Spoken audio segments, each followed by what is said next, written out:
ब्राह्मणों के आचरण में जन्म से ही वर्चस्ववाद है, बातों में भी वर्चस्ववाद है, उसके बिहेवियर में भी वर्चस्ववाद है।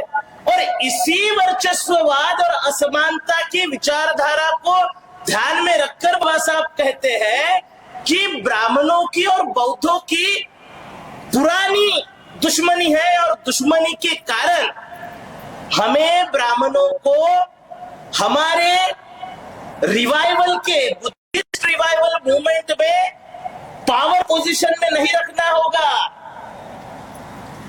क्या कह रहे हैं बाबा साहब कि वी शुड अवॉइड ब्राह्मण in the power position of the revival of the Buddhism in India.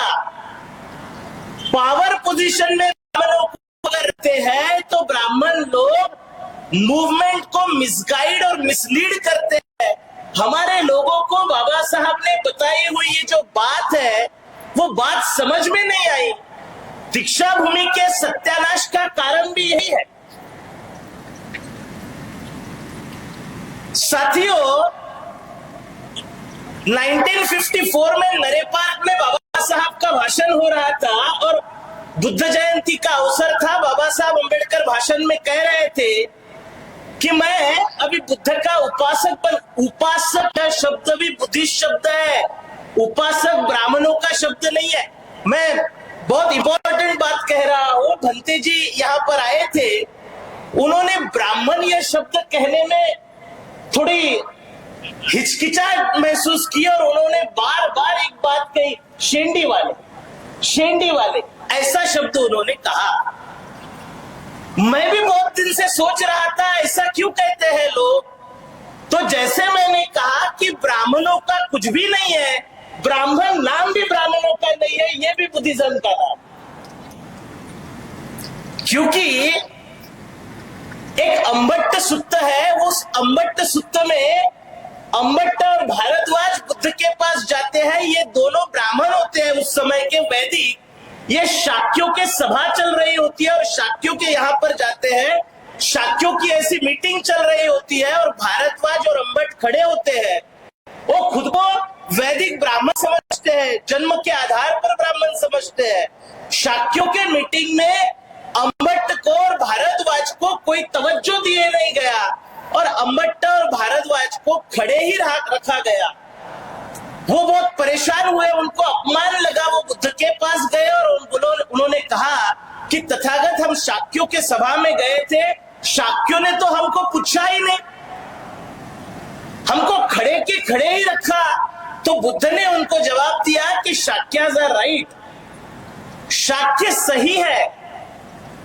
शाक्यों के मीटिंग में जाकर आप अगर जाते हो और मैं जन्म के आधार पर ब्राह्मण हूं ये कहते हैं तो शाक्य आपको क्यों महत्व दे। हम ब्राह्मण, ये जो बमन शब्द है, ये बुद्धिज्म में हम जो सारे तृष्णा को खत्म कर देता है, वो तृष्णा खत्म करने वाला इंसान हमारे इसमें बमन होता है। लेकिन आपके संस्कृति में, वैदिक यूरेशियन संस्कृति में, आपके अंदर सारी विकृतियां और सारी तृष्णाएं शामिल है। आप बमन हो ही नहीं सकते। इस आधार पर मैं मानता हूं कि ये नाम भी शायद इन्होंने बुद्धिज्म से चुराया है।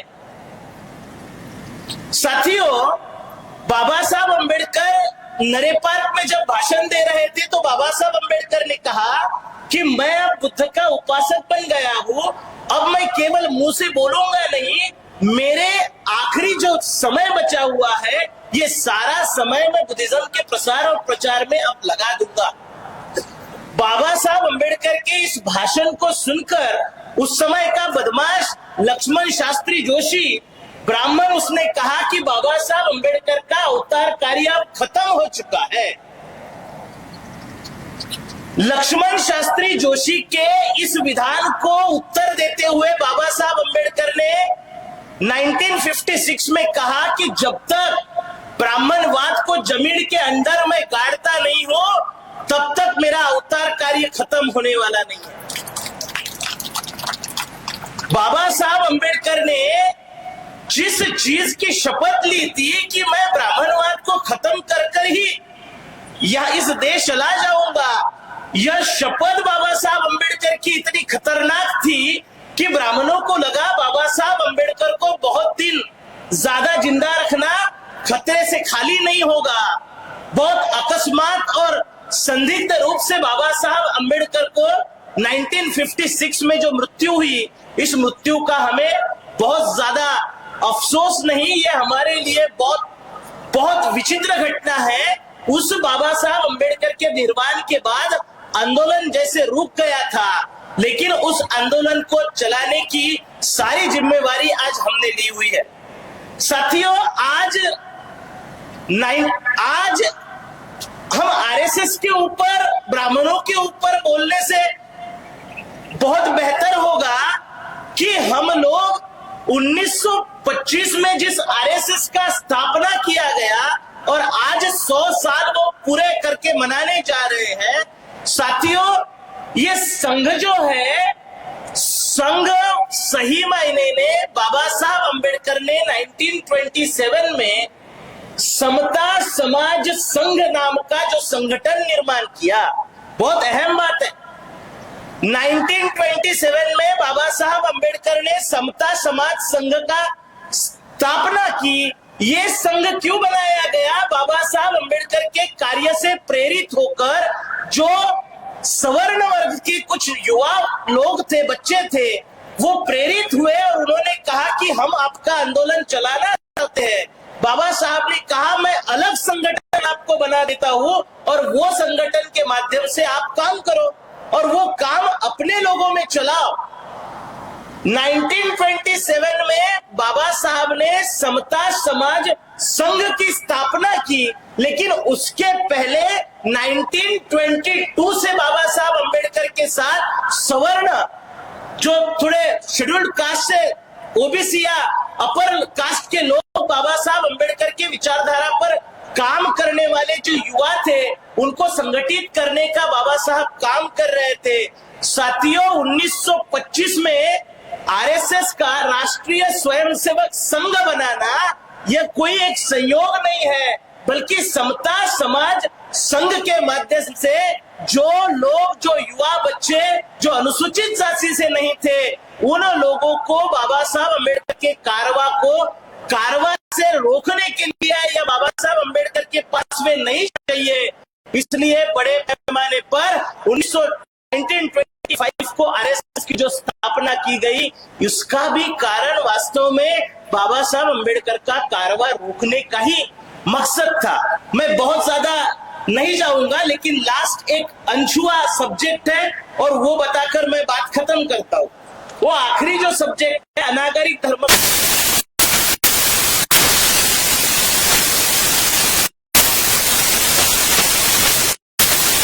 अनागरिक धर्मपाल जी ने ब्राह्मणों के भरोसे चलाया और बाद में अनागरिक धर्मपाल जी ने यहाँ की कास्ट सिस्टम के विरोध में कुछ भी नहीं कहा।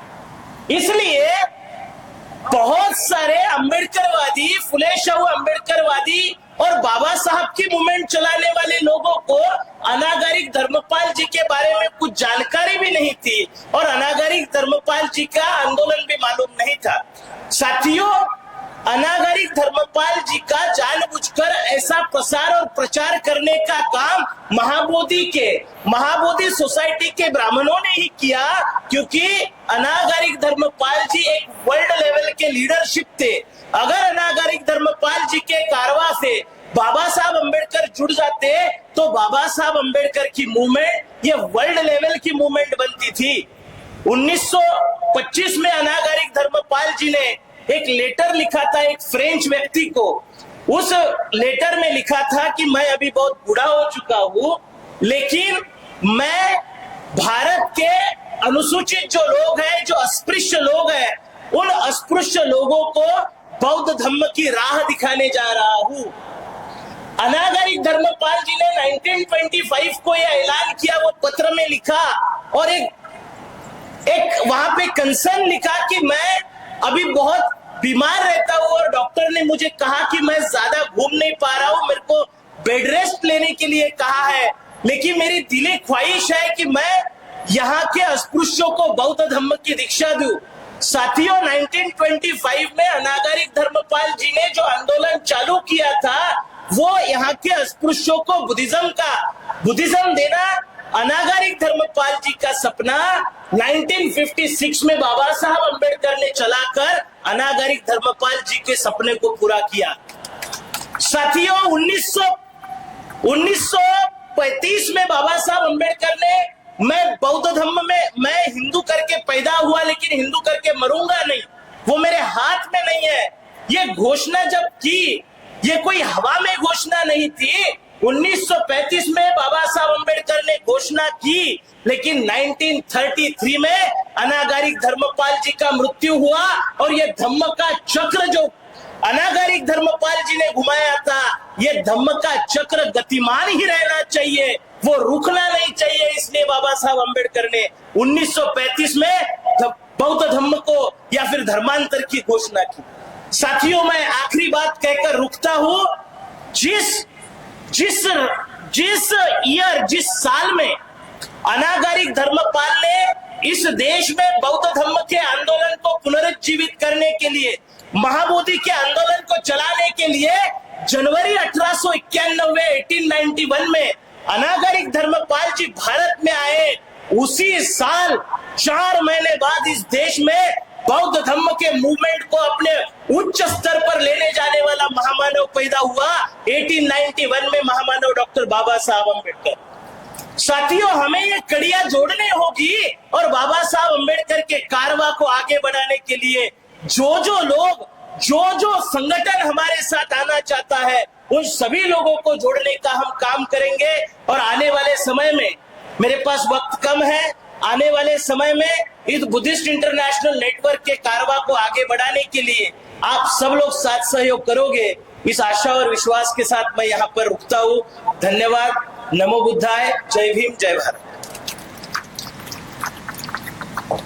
खूप खूप धन्यवाद सर।